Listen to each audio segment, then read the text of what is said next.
साथियों, मैंने जब अभी आपसे बातें शुरू की तो 2014 का जिक्र किया था। तब यहां बैठे ज्यादातर युवा 8-10 साल के ही रहे होंगे। अखबार पढ़ने की उनकी आदत भी नहीं डेवलप हुई होगी।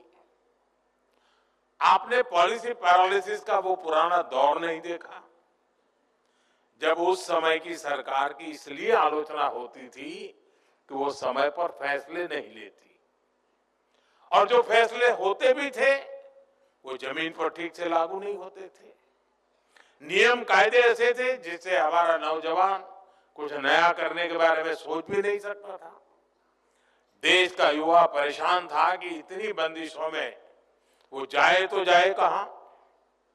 साथियों, हालत ये थी कि अगर किसी एग्जाम के लिए, जॉब के लिए अप्लाई करना होता था तो सर्टिफिकेट अटेस्ट कराने के लिए अफसरों और नेताओं के साइन लेने में ही दम निकल जाता था। फिर फीस का डिमांड ड्राफ्ट बनाने के लिए बैंक और पोस्ट ऑफिस के चक्कर लगाने पड़ते थे। अपना कोई बिजनेस शुरू करना होता था तो बैंक कुछ हजार रुपए लाने के लिए 100 गारंटी मांगते थे। आज ये बातें बहुत असामान्य लगती हैं, लेकिन एक दशक पहले तक यही सब कुछ चलता था। साथियों, आपने यहां स्टार्टअप्स को लेकर प्रेजेंटेशन दिया। मैं आपको स्टार्टअप इकोसिस्टम का ही उदाहरण देता हूं कि इसमें जो परिवर्तन होता है वो कैसे हुआ है। दुनिया में 50-60 साल पहले स्टार्टअप कल्चर शुरू हुआ। धीरे धीरे वो मेगा कॉरपोरेशन के युग में बदल गया, लेकिन इस पूरी जर्नी के दौरान भारत में स्टार्टअप्स के बारे में बहुत कम चर्चा होती थी। साल 2014 तक तो देश में 500 से भी कम रजिस्टर्ड स्टार्टअप हुआ करते थे। स्टार्टअप कल्चर के अभाव में हर क्षेत्र में सरकार का ही दखल हावी रहा। हमारा युवा टैलेंट, उसका सामर्थ्य, उसे अपने पूरा करने का मौका नहीं मिला। साथियों, मुझे अपने देश के युवाओं पर भरोसा है, आपके सामर्थ्य पर भरोसा है, इसलिए हमने एक अलग राह चुनी। हमने युवाओं को ध्यान में रखते हुए एक के बाद एक नए स्कीम्स बनाई। यहीं से स्टार्टअप रिवॉल्यूशन ने भारत में असली गति पकड़ी। Ease of doing business reforms, startup India, digital India, funds of funds, tax और कंप्लायंस सिंप्लीफिकेशन, ऐसे अनेक इनिशिएटिव लिए गए। ऐसे सेक्टर जहां पहले सिर्फ सरकार की सब कुछ थी, सब कुछ उसी की चलती थी, उनको युवा इनोवेशन, युवा एंटरप्राइज के लिए ओपन किया गया। इसका जो प्रभाव हुआ वो भी एक अलग ही सक्सेस स्टोरी बन चुका है। साथियों, आप स्पेस सेक्टर को ही लीजिए। 5-6 साल पहले तक स्पेस सेक्टर को आगे बढ़ाने की जिम्मेदारी सिर्फ इसरो पर थी। हमने स्पेस को प्राइवेट एंटरप्राइज के लिए ओपन किया, इससे जुड़ी व्यवस्थाएं बनाई, संस्थाएं तैयार की, और आज स्पेस सेक्टर में 300 से अधिक स्टार्टअप काम कर रहे हैं। देखते ही देखते हमारे स्टार्टअप स्काईरूट एरोस्पेस ने अपना रॉकेट विक्रम एस तैयार कर लिया है। एक और स्टार्टअप अग्निकुल कॉस्मोस ने दुनिया का पहला 3D प्रिंटेड इंजन बनाकर सबको चौंका दिया है। ये सब स्टार्टअप की कमाल है। भारत के स्पेस स्टार्टअप अब लगातार कमाल करके दिखा रहे हैं। साथियों, मैं अब आपसे एक सवाल करता हूं।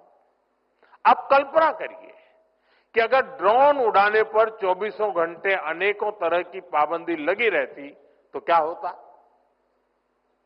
ये थी।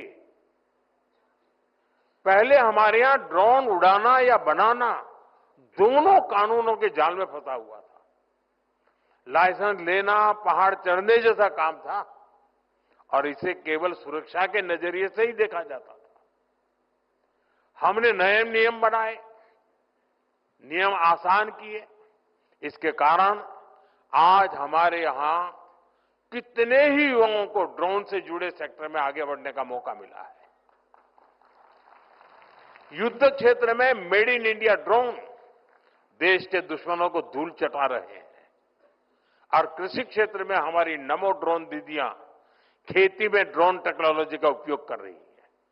साथियों, डिफेंस सेक्टर भी पहले सरकारी कंपनियों पर ही निर्भर था। हमारी सरकार ने इसको भी बदला। भारत के डिफेंस इकोसिस्टम में स्टार्टअप के लिए दरवाजे खोले। इसका बहुत बड़ा फायदा हमारे युवाओं को ही मिला है। आज भारत में 1000 से अधिक डिफेंस स्टार्टअप्स काम कर रहे हैं। आज एक युवा ड्रोन बना रहा है तो दूसरा युवा एंटी ड्रोन सिस्टम बना रहा है। कोई एआई कैमरा बना रहा है, कोई रोबोटिक्स पर काम कर रहा है। साथियों, डिजिटल इंडिया ने भी भारत में क्रिएटर्स की एक नई कम्युनिटी खड़ी कर दी है। भारत आज ऑरेंज इकोनॉमी यानी कल्चर, कंटेंट और क्रिएटिविटी का अभूतपूर्व विकास होते देख रहा है। Bharat media, film, gaming, music, digital talent, VR, XR जैसे क्षेत्रों में एक बड़ा ग्लोबल सेंटर बन रहा है। अब यहां पर एक प्रेजेंटेशन में हमारे कल्चर को एक्सपोर्ट करने की बात तेज आई है। मैं तो आप नौजवानों से आग्रह करता हूं, हमारी जो कहानियां हैं, कहानी किस्से हैं, रामायण है, महाभारत है, बहुत कुछ है। क्या हम उसमें गेमिंग की दुनिया में ले जा सकते हैं इन चीजों को? पूरी दुनिया में गेमिंग एक बहुत बड़ा मार्केट है, बहुत बड़ी इकोनॉमी है। हम अपनी माइथोलॉजी की कथाओं को लेकर के भी गेमिंग की दुनिया में नए नए खेल ले जा सकते हैं। हमारे हनुमान जी पूरी दुनिया की गेमिंग को चला सकते हैं।